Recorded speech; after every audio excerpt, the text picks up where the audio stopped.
بسم اللہ الرحمن الرحیم الحمد للہ نحمده ونستعینه ونستغفره ونؤمن به ونتوکل علیہ ونعوذ باللہ من شرور انفسنا ومن سیئات اعمالنا من يهده الله فلا مضل له ومن يضلل فلا هادي له ونشهد أن لا إله إلا الله وحده لا شريك له ونشهد أن سيدنا وسندنا وشفيعنا ومولانا محمدا عبده ورسوله أرسله بالحق بشيرا ونذيرا وداعيا إلى الله بإذنه وسراجا منيرا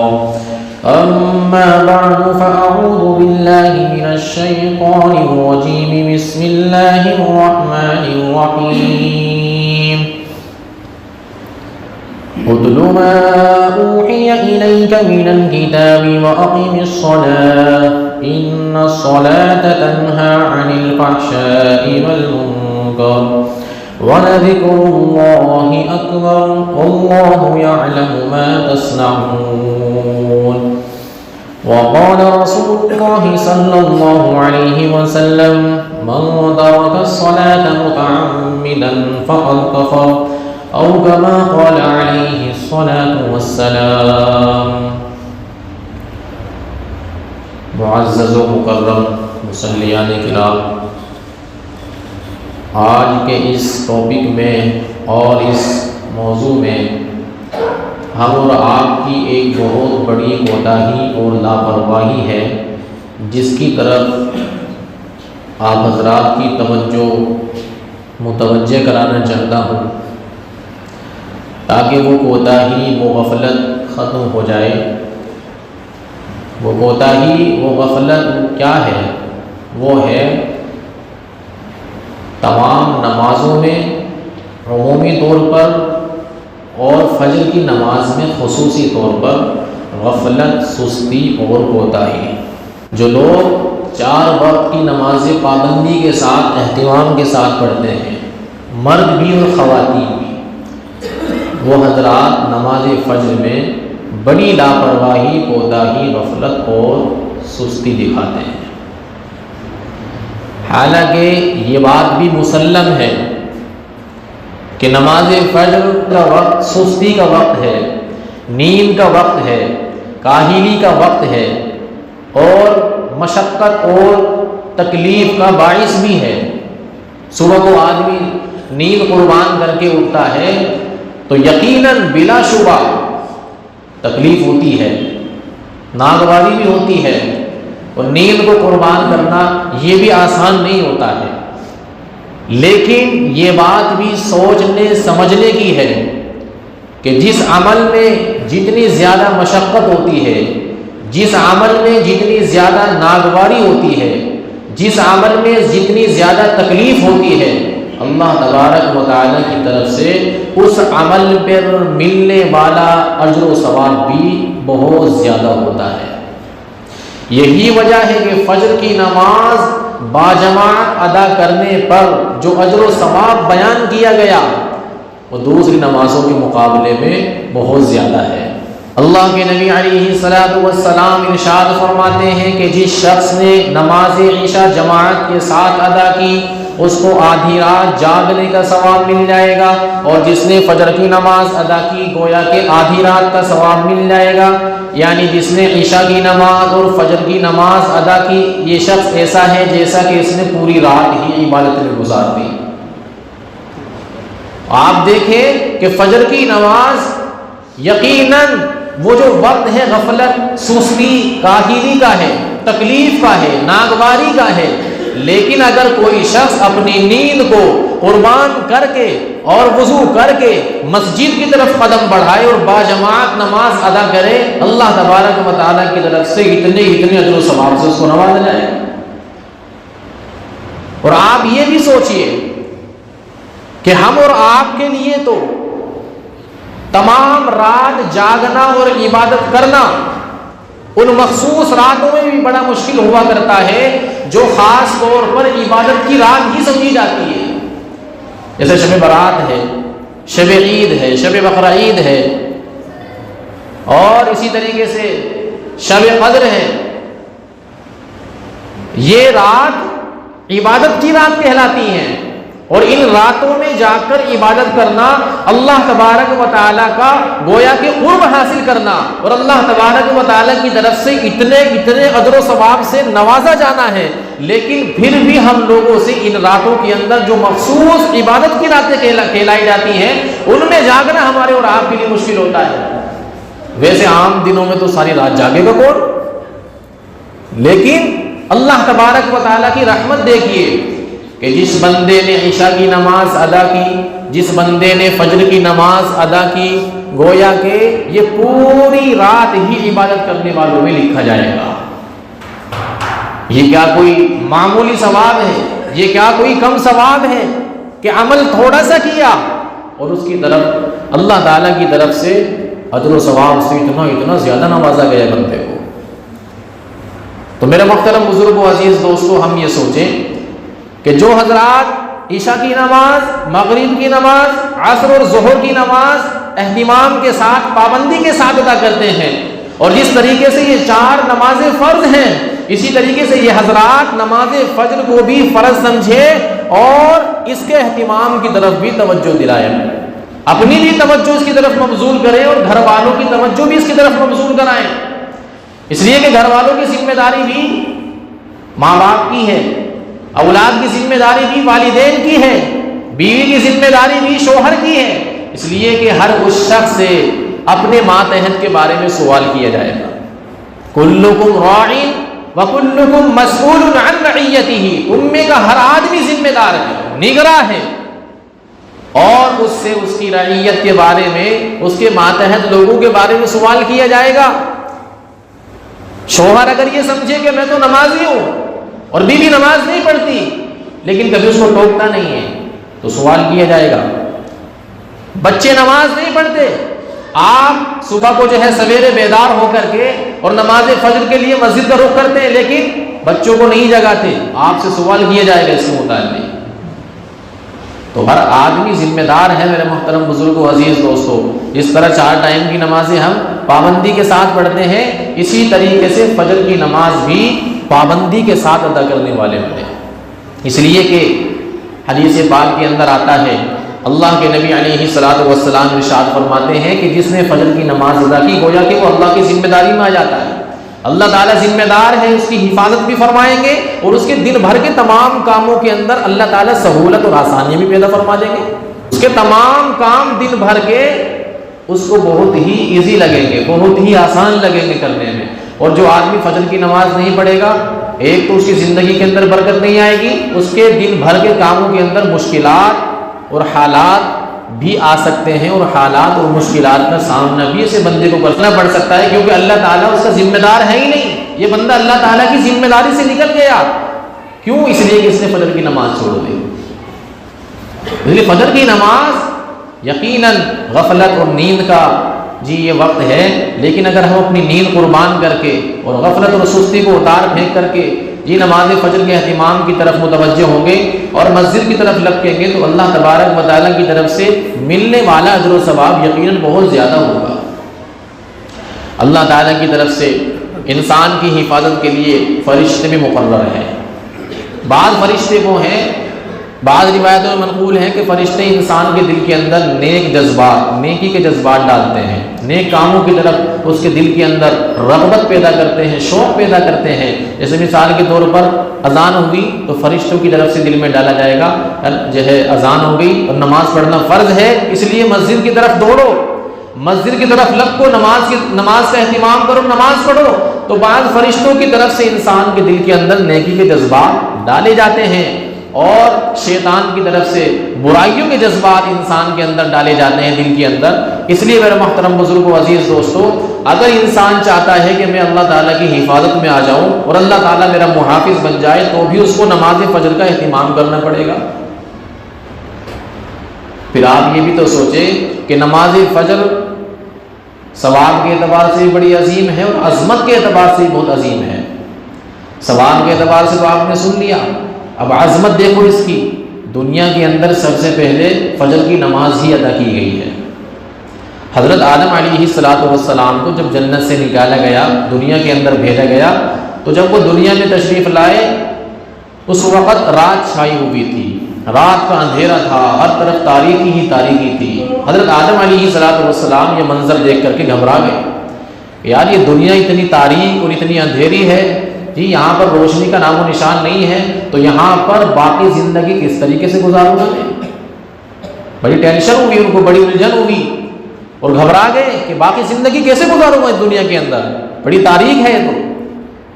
لیکن لکھا ہے کہ جو وقت گزرتا گیا اور رات کی جو تاریکی تھی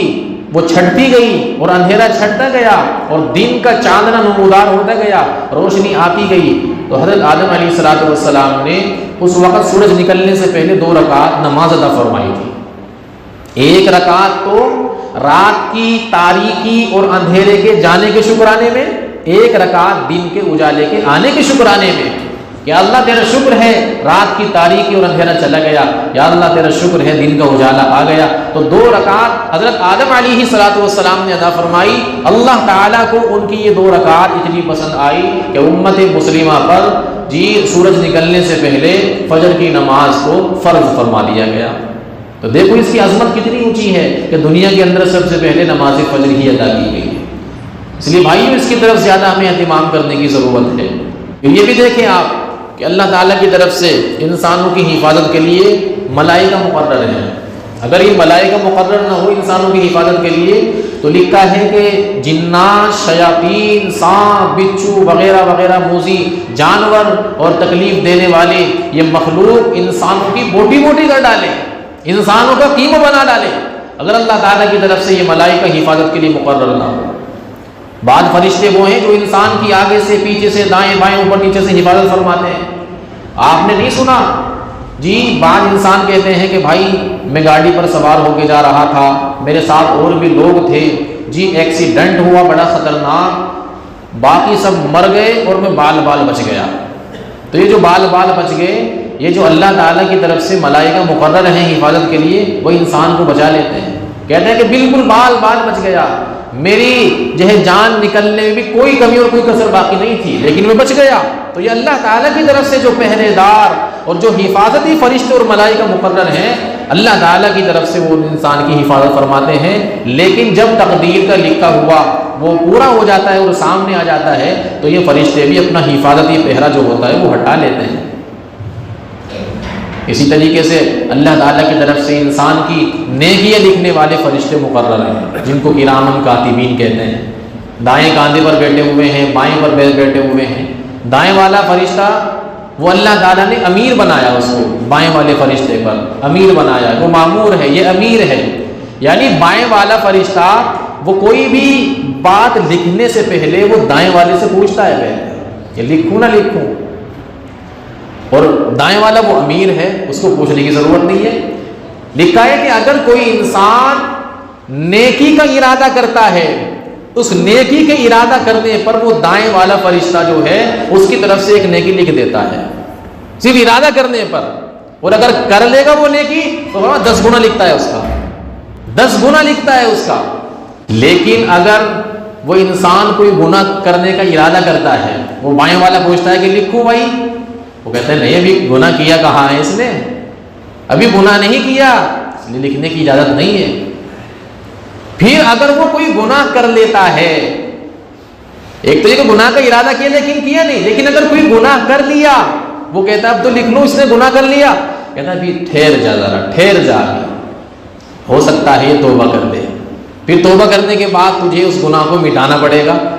تجھے لکھنے اور مٹانے کی مشقت میں کیوں پڑ رہا ہے، تھوڑا سا ویٹ کر لے، انتظار کر لے، ہو سکتا ہے اس گناہ سے توبہ کر لے۔ پھر اگر بندہ توبہ کر لیتا ہے تو وہ گناہ اس کا لکھا ہی نہیں جاتا۔ لیکن اگر گناہ کر لیا اور توبہ نہیں کی، جذبات نیکی کے توبہ کے دل کے اندر ڈالے جا رہے ہیں، پھر بھی اس نے توبہ نہیں کی، تو لکھا ہے کہ جب بہت زیادہ وقت گزر جاتا ہے جی، اور وہ بار بار فرشتہ کہتا ہے کہ بھائی تو لکھ لو، اور وہ روکتا رہتا ہے، لیکن جب توبہ نہیں کرتا پھر وہ بھی ہار تھک کے کہتا ہے چل کوئی بات نہیں، اس کے کھاتے میں ایک گناہ لکھ لے۔ نیکی کا ارادہ کیا تو ایک نیکی لکھ لی، نیکی کر لی تو 10 گناہ لکھا، گناہ کا ارادہ کیا تو کوئی گناہ نہیں لکھا گیا، گناہ کر لیا اس کے بعد توبہ بھی نہیں کی، بہت زیادہ اس کو وقت دیا گیا، تب جا کر کے اس کے کھاتے میں ایک گناہ لکھا گیا ہے۔ اللہ تعالیٰ کی رحمت نہیں تو کیا ہے؟ اللہ تعالیٰ اپنے بندوں کو صحیح معنی میں عذاب دینا چاہتے ہی نہیں ہیں۔ اگر عذاب دینا چاہتے تو معمولی غلطیوں پر پکڑتے اور عذاب کے کوڑے پڑتے، اس طرح دوسری امتوں پر عذاب کے کوڑے پڑے اور ایک جھٹکے میں پوری قوم کو تباہ و برباد کر دیا گیا۔ یہ اللہ تعالیٰ کی طرف سے رحمت خاص ہے امت مسلمہ پر، امت محمدیہ پر، حضور صلی اللہ علیہ وسلم کی دعا کی برکت ہے۔ حضور علیہ الصلوۃ والسلام نے دعا مانگی، اللہ عمومی عذاب نازل نہ فرمانا میری امت پر کہ ایک جھٹکے میں ساری قوم کو تباہ و برباد کر دیا جائے۔ حضور علیہ الصلوۃ والسلام کی خاص دعا تھی، اللہ تعالیٰ نے قبول فرما لی کہ چل جب تک یہ توبہ استغفار کرتے رہیں گے ان کے اوپر عمومی عذاب نازل نہیں فرما ہوگا۔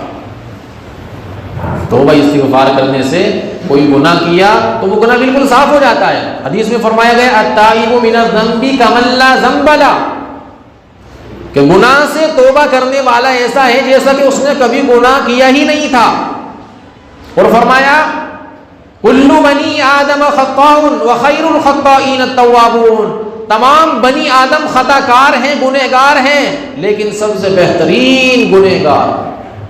گنہگار کو بھی سب سے بہترین فرمایا گیا، خیر الخطائین، سب سے بہترین گنہگار وہ ہیں جو اپنے گناہوں سے توبہ کرنے والے ہیں، اللہ تعالیٰ کی بارگاہ میں گڑ گڑانے والے ہیں، توبہ استغفار کرنے والے ہیں۔ اس لیے بھائیوں بزرگوں، جو نماز فجر چھوڑنے کا ہم گناہ کر رہے ہیں اور نماز فجر میں ہم نیند کی قربانی نہیں دے پا رہے ہیں، نماز فجر میں جو ہم سستی دکھا رہے ہیں اور غفلت دکھا رہے ہیں، خدا را اس سے جو ہے گناہ سے باز آ جائیں۔ کوشش کریں گھر کے اندر جو حضرات نماز فجر قضا کرنے کے عادی ہیں ان کو وقت پر ادا کرنے کا اہتمام دلایا جائے اور توجہ دلائی جائے، جو بغیر جماعت کے پڑھتے ہیں ان کو جماعت سے پڑھنے کی ترغیب دی جائے، لیکن نماز فجر کے اندر بالکل سستی نہ دکھائے۔ جیسا کہ میں نے کہا کہ 4 ٹائم کی نمازیں تو ماشاءاللہ اکثر حضرات پڑھ ہی لیتے ہیں، لیکن فجر کی نماز میں بہت زیادہ غفلت اور سستی کا عالم دیکھا جا رہا ہے۔ دیکھو اصل حکم تو یہی ہے مرد حضرات کے لیے وہ باجماعت مسجد کے اندر نماز ادا کرے، اس لیے کہ صحابہ اکرام رضوان اللہ تعالی علیہم اجمعین کو دیکھیں آپ، وہ ثواب کے کتنے حریص تھے، ثواب کے کتنے حریص تھے۔ صحابہ اکرام نے ایک مرتبہ حضور کی زبان سے سن لیا کہ بھائی اگر کوئی آدمی بازار میں جاتے ہوئے یہ دعا یہ کلمہ پڑھ لے، جس کو 14 کلمہ کہتے ہیں، لا الہ الا اللہ وحدہ لا شریک لہ لہ الملک ولہ الحمد یحیی ویمیت وہو حی لا یموت بیدہ الخیر وہو علی کل شیء قدیر، فرمایا بازار میں جاتے ہوئے یہ دعا پڑھ لے، فرمایا اس کے نام اعمال میں 10 لاکھ نیکیاں لکھی جائیں گی، 10 لاکھ گناہ معاف ہوں گے، 10 لاکھ درجے بلند کیے جائیں گے اس سے۔ اب آپ دیکھیں صحابہ اکرام کتنے حریص تھے جی، صحابہ کو اگر بازار میں جانا بھی نہیں ہوتا تو کہتے یار چلو جا تو رہی ہیں، ایک چکر بازار کا لگا کے آتے ہیں، یہ دعا پڑھ لیں گے اور اپنے نامہ اعمال میں اتنا یعنی 30 لاکھ کا سودا ہے، 30 لاکھ کا سودا ہے، تو یہ 30 لاکھ کا سودا اپنے نامہ اعمال میں درج کرا کے آئیں گے۔ تو صحابہ اکرام تو ثواب کتنے حریص تھے۔ یہی وجہ ہے کہ وہ لوگ جو معذور تھے اور جو نابینا تھے، اجازت ان کو تھی کہ وہ جو ہے گھر کے اندر نماز پڑھ لیا کریں، ان کو مسجد چھوڑنے کی اجازت تھی، لیکن وہ چونکہ ثواب انہوں نے حضور علیہ الصلوۃ والسلام کی زبان مبارک سے سن رکھا تھا کہ مسجد میں جماعت سے نماز ادا کرنے کا اتنا ثواب ہے، تو جن کے اوپر جماعت سے پڑھنا واجب بھی نہیں تھا وہ بھی نابینا صحابی ہیں اور جو ہے معذور صحابی ہیں، وہ بھی کسی نہ کسی کے سہارے سے مسجد میں اتنا ثواب حاصل کرنے کے لیے تشریف لایا کرتے تھے۔ کیوں؟ اس لیے کہ ثواب حاصل کرنا ہے، ثواب حاصل کرنا ہے، ثواب کے اتنے حریص تھے صحابہ اکرام، کوئی موقع ثواب حاصل کرنے کا ہاتھ سے نہیں جانے دیتے تھے۔ میرے محترم بزرگوں عزیز دوستو، اللہ کے نبی علیہ الصلوۃ والسلام کی حدیث ہے، فرمایا من ترک الصلاۃ متعمدا فقد کفر، جان بوجھ کر جس نے ایک نماز کو چھوڑ دیا اس نے کفر کیا۔ بعض امام جیسے امام احمد بن حنبل رحمہ اللہ ہے، وہ تو اس کے ظاہری مفہوم کو ہی لیتے ہیں اور کہتے ہیں کہ جس نے جان بوجھ کر ایک نماز چھوڑ دی وہ دائرہ اسلام سے نکل گیا، مرتد ہو گیا، مرتد کے احکام اس کے اوپر لاگو ہو گئے۔ لیکن انجام کے اعتبار سے اگر ہم دیکھیں تو تمام اماموں کا فتویٰ سیم ہے، چاروں اماموں کا فتویٰ سیم ہے انجام کے اعتبار سے۔ کسی نے اس کے مرتد ہونے کا حکم پہلے لگایا، کسی نے بعد میں لگایا، جی کسی نے اس کے قتل کرنے کا پہلے حکم لگایا، کسی نے بعد میں لگایا، لیکن انجام کے اعتبار سے جان بوجھ کر نماز چھوڑنے والے کا انجام تمام اماموں نے ایک ہی بیان فرمایا ہے۔ امام ابو حنیفہ رحمہ اللہ نے لکھا ہے کہ بے نمازی اس کو تو جو ہے جیل خانے کے اندر ڈال دیا جائے اور ہر نماز کے وقت کوڑے لگائے جائیں اس کے، یا تو پکی سچی توبہ کرے اور یقین دلائے، نہیں تو ہر نماز کے وقت کوڑے لگیں گے اور جیل کے اندر ہی وہ دم توڑ دے گا۔ انجام کے اعتبار سے دیکھیں گے تو چاروں اماموں کا فتویٰ سیم ہے، چاہے امام احمد بن حنبل ہو، امام مالک ہو، امام شافعی ہو یا امام ابو حنیفہ رحمہ اللہ ہو۔ میرے محترم بھائیوں، 4 ٹائم کی نمازیں تو ہم پڑھ ہی رہے ہیں، تھوڑی ہمت کر کے، کوشش کر کے، محنت کر کے فجر کی نماز میں بھی ہم اٹھ جایا کریں اور فجر کی نماز کا بھی ہم اہتمام کر لیا کریں۔ اور یہ مسجدیں کیوں بنائی گئی؟ تاکہ ان کو آباد کیا جائے۔ فجر کی نماز میں 1-1.5 سب کہاں ہے وہ نمازی بھائی جو 4 ٹائم میں آتے ہیں؟ کیا وہ کسی دوسرے محلے سے آتے ہیں 4 ٹائم کی نماز میں؟ وہ کسی دوسری کالونی سے یا دوسرے شہر سے، دوسرے گاؤں سے آتے ہیں؟ کیا وہ دلی سے آتے ہیں عشاء کی نماز پڑھنے کے لیے؟ یہاں پر یہی کالونی کے ہی تو ہیں، شنکر وہار کے ہی ہیں سب کے سب، لیکن فجر کی نماز میں کہاں ہیں وہ لوگ؟ بس ایسا لگ رہا ہے کہ فجر کی نماز تو معین شخصوں کو یہ پڑھنی ہے، وہ متعین شخص ہیں کہ بھائی یہ پڑھے گا اور وہ پڑھے گا، بس فجر کی نماز ہمارے اوپر تو فرض نہیں ہے، ہم تو عشاء کی پڑھنے ہیں، مغرب کی پڑھنے، وہی کافی ہے ہمارے اوپر سے، تو سب کے اوپر فرض ہے، عشاء کی نماز ہو، مغرب کی ہو، ظہر کی ہو، عصر کی ہو یا فجر کی نماز ہو۔ جس طرح 4 نمازیں فرض، اسی طریقے سے فجر کی نماز بھی فرض ہے۔ تو نماز فجر کی اہمیت، اور جیسا کہ میں نے بیان کیا، اللہ تعالیٰ نے جس عمل کے اندر جتنی مشقت ہوگی اتنا زیادہ ثواب بڑھا دیا اس کا۔ فجر کی نماز میں مشقت زیادہ ہے، تکلیف ہے، نیند قربان کرنی پڑتی ہے، اللہ تعالیٰ کی طرف سے اس کا اجر و ثواب بھی اتنا بیان کیا گیا۔ فرمایا ایسا ہے جیسا کہ آدھی رات جاگ کر کے جس نے عبادت کی ہو۔ صحابہ کرام کے یہاں تو معمول یہ تھا کہ اگر کوئی آدمی جماعت کی نماز سے پیچھے رہ گیا تو یوں سمجھا جاتا تھا کہ یا تو اس کے ساتھ بہت بڑی مجبوری ہے یا وہ بیمار ہے، اور اس کی عیادت کرنے کے لیے اسے گھر پہنچ جایا کرتے تھے کہ بھائی وہ نہیں آیا فجر کی نماز میں، ذرا دیکھو تو صحیح، بیمار تو نہیں ہے، چلو عیادت کرنے کے لیے چلتے ہیں اس کی۔ چنانچہ حضرت عمر فاروق رضی اللہ تعالیٰ عنہ کا زمانہ ہے، آپ کے زمانے میں ایک صحابی ہیں حضرت سلیمان رضی اللہ تعالیٰ عنہ، ایک مرتبہ وہ فجر کی نماز میں حاضر نہیں ہوئے، تو حضرت عمر رضی اللہ تعالیٰ عنہ نے پوچھا کہ بھائی وہ صاحب نہیں آئے؟ کہ جی معلوم نہیں ہوا کیوں نہیں آئے۔ تو حضرت عمر کو بازار جانا تھا، سوچا کہ چلو ان کے گھر تفتیش کرنے کے لیے، پوچھنے کے لیے کہ بیمار تو نہیں، عیادت کرتے آئیں گے ان کی۔ گھر پہنچ گئے، ان کی والدہ سے پوچھا کہ کہاں ہے سلیمان؟ کہا کہ جی وہ فجر کی نماز میں وہ کیوں نہیں آئے؟ کہنے لگی ان کی والدہ حضرت شفا رضی اللہ تعالیٰ عنہ کا نام تھا، کہنے لگی اصل میں بات یہ ہے امیر المومنین، وہ ساری رات نماز پڑھتے رہے، ساری رات نماز پڑھتے رہے اور فجر کے وقت ان کی آنکھ لگ گئی، اس لیے فجر کی نماز ان کی قضا ہو گئی، حاضر نہیں ہو سکے۔ تو حضرت عمر فاروق رضی اللہ تعالیٰ عنہ کا جواب سنیے، فرمایا میرے نزدیک ساری رات نماز، عبادت، تلاوت، ذکر و اذکار کرنے سے بہتر اور افضل یہ ہے کہ بندہ رات بھر سو جائے، صبح کو فجر کی نماز جماعت سے ادا کر لے، اس سے زیادہ اہمیت ہے اس کی۔ بندہ ساری رات سو جائے، نفلی نماز، نفلی ذکر و اذکار، تلاوت، تسبیحات یہ سب کچھ نہ کرے، لیکن فجر کی نماز جماعت کے ساتھ ادا کرے، میرے نزدیک اس سے زیادہ بہتر یہ ہے۔ اسی لیے علماء کرام نے لکھا ہے کہ رات کو اتنی دیر تک نفلی عبادت کرنا کہ جس کی وجہ سے فجر کی نماز قضا ہو جائے جائز نہیں ہے، اس لیے کہ رات بھر آپ جتنی بھی عبادت کریں گے وہ نفلی تو ہوگی، اور نفلی عبادت فرض کا مقابلہ نہیں کر سکتی، نفلی عبادت فرض کا مقابلہ نہیں کر سکتی ہے، چاہے آپ پوری رات عبادت کریں وہ نفلی ہی کہلائے گی، فرض کا مقابلہ نہیں کر سکتی وہ۔ اس لیے اگر ساری رات بندہ سو جائے، صبح کو فجر کی نماز جماعت کے ساتھ ادا کر دے تو یہ بہتر افضل ہے۔ اللہ تبارک و تعالیٰ کی طرف سے جو ہے ایسے آدمی کی حفاظت کا وعدہ ہے جو فجر کی نماز پڑھتا ہے، اللہ تعالیٰ کی حفاظت میں ذمہ داری میں آ جاتا ہے ایسا بندہ۔ اب کون ایسا شخص ہوگا جو یہ چاہے کہ میں اللہ تعالیٰ کی ذمہ داری میں نہ ہوں، اللہ تعالیٰ میرے دن بھر کے کاموں کا ذمہ دار نہ بنے؟ کون ہے ایسا آدمی جو یہ نہ چاہے؟ ہر آدمی چاہتا ہے کہ میرے کاموں کے اندر برکت ہو، آسانیاں ہو، سہولتیں ہو، میرے دن بھر کے کام آسان ہو، ہر آدمی چاہتا ہے۔ اور اس کا واحد نسخہ، ایک طریقہ یہ تجویز کیا گیا ہے کہ بندہ فجر کی نماز ادا کرے، اللہ تعالیٰ کی ذمہ داری میں اللہ تعالیٰ کی حفاظت فرمائیں گے، اس کی فرشتوں کے ذریعے حفاظت فرمائیں اور دوسری مخلوق کے ذریعے سے اس کی حفاظت کا انتظام فرمائیں۔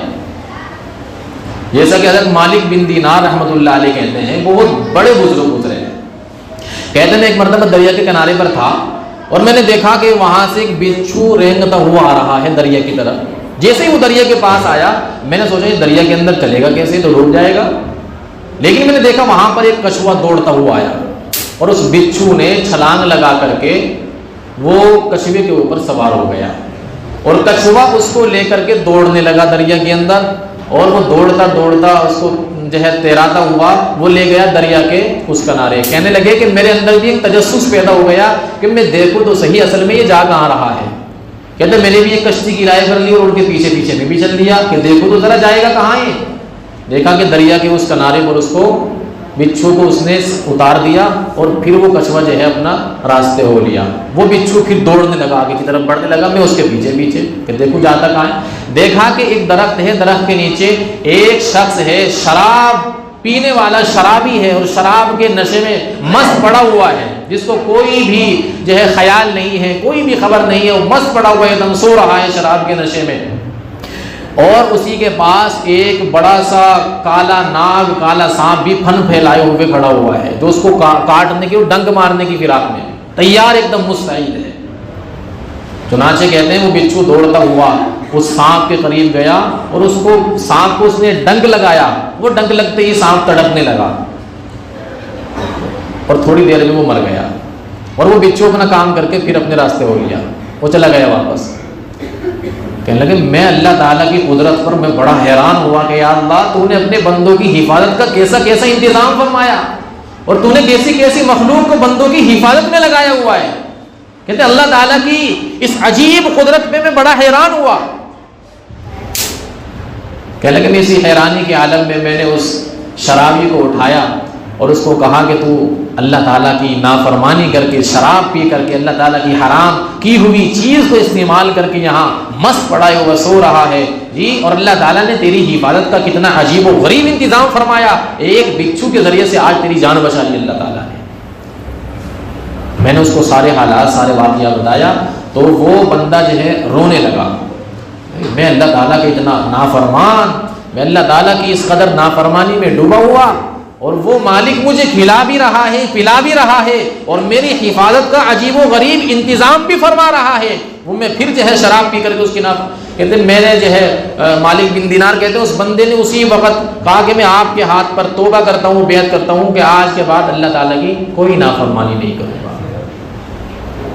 تو میرے محترم بزرگ و عزیز دوستو، نماز فجر پڑھے گا بندہ اللہ تعالیٰ کی حفاظت میں آ جائے گا، اللہ تعالیٰ اس کی بھی حفاظت فرمائیں گے، اس کے دن بھر کے کاموں کے اندر آسانیاں، سہولت بھی پیدا فرمائیں گے۔ اور اگر فجر کی نماز نہیں پڑھے گا دن بھر کے کاموں کے اندر اس کو مشکلات بھی پیش آ سکتی ہے جی، واقعات، حالات کے سامنے بھی کرنا پڑ سکتا ہے، اس لیے کہ اللہ تعالیٰ کی حفاظت میں نہیں ہے یہ بندہ۔ جب اللہ تعالیٰ کی حفاظت میں نہیں ہے تو پھر کہیں جائے اللہ تعالیٰ کو اس سے کیا مطلب ہے؟ تو اس لیے آپ حضرات نماز فجر اہتمام کے ساتھ ادا کرنے والے بنیں گے انشاءاللہ۔ عام طور پر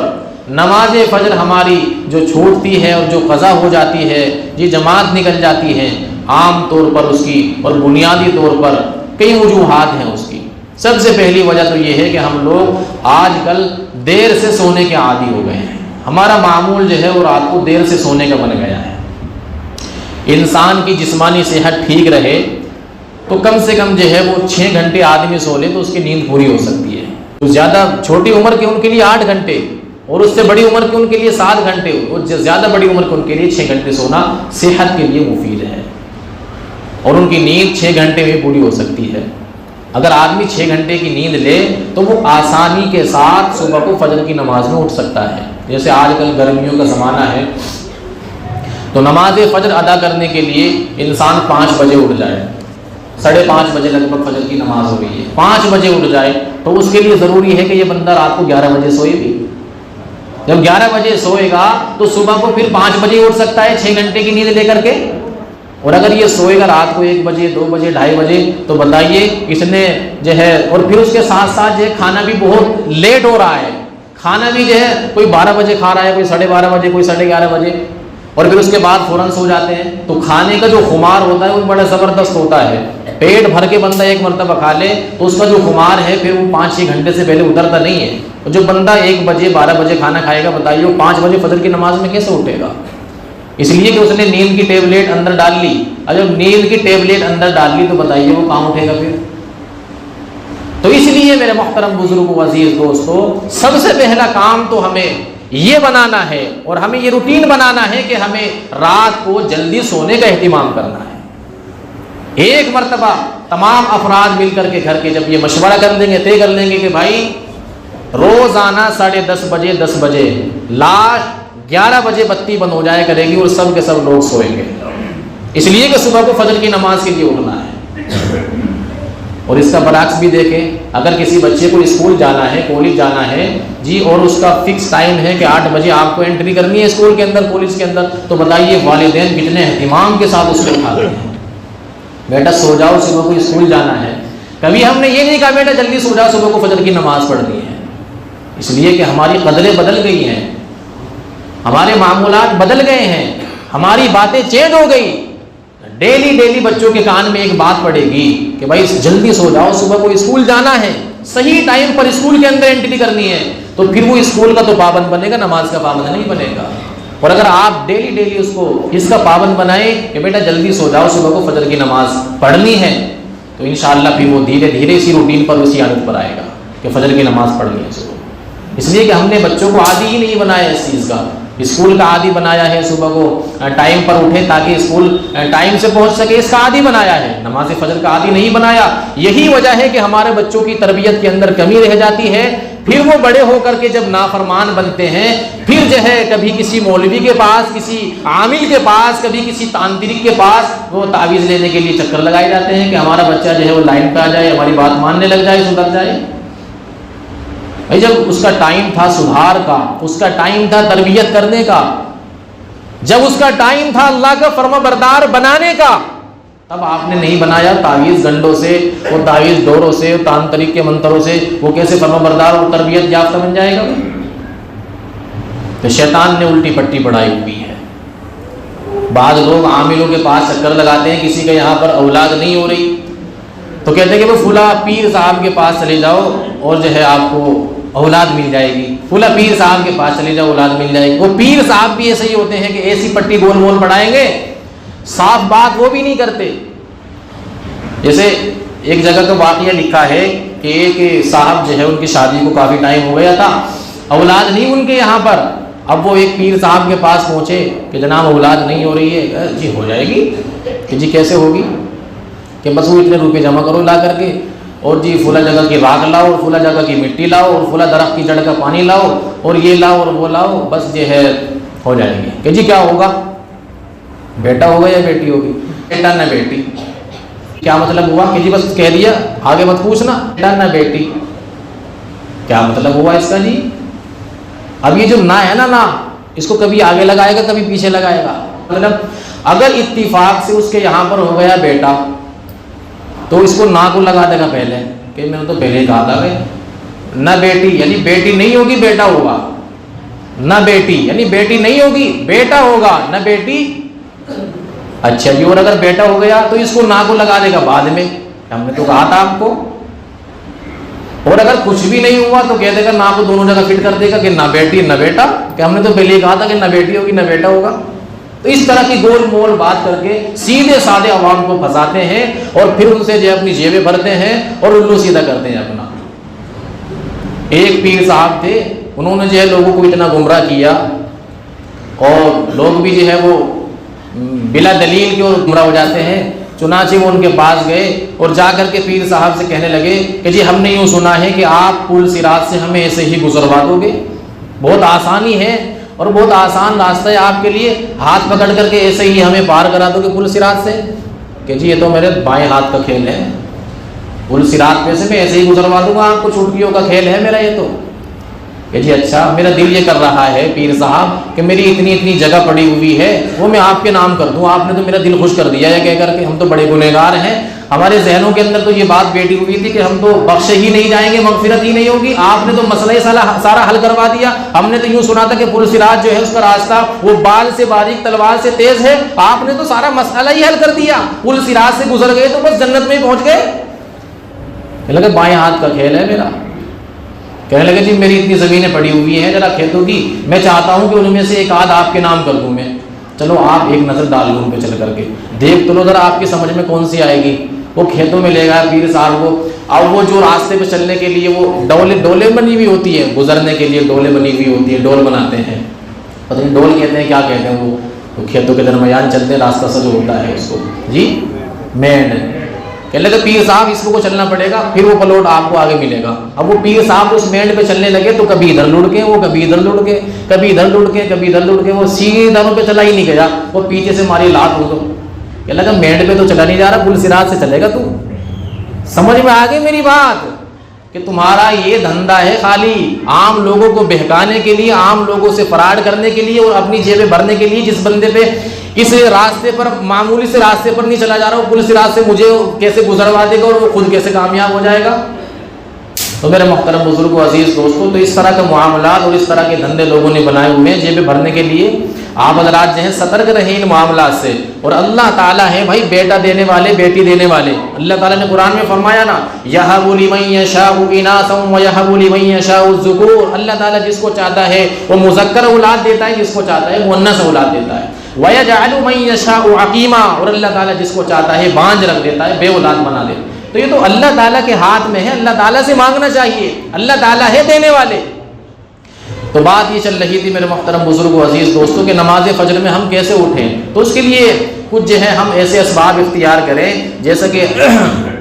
ایک تو رات کو جو ہے کھانا ہم جلدی کھائیں۔ جب جلدی کھائیں گے، جیسے گرمیوں کا زمانہ ہے تو مغرب کے بعد بھی آدمی کھانا کھا سکتا ہے، پھر عشاء کی نماز جب پڑھے گا اور رکوع سجدے ہوں گے تو کہیں نہ کہیں وہ کھانا جو ہے وہ تحلیل ہو جائے گا، ہضم ہو جائے گا، پھر چہل قدمی کر لیں تھوڑی سی، انشاءاللہ وہ کھانا تحلیل ہو جائے گا۔ پھر وہ جو کھانے کے خمار ہیں وہ جو ہے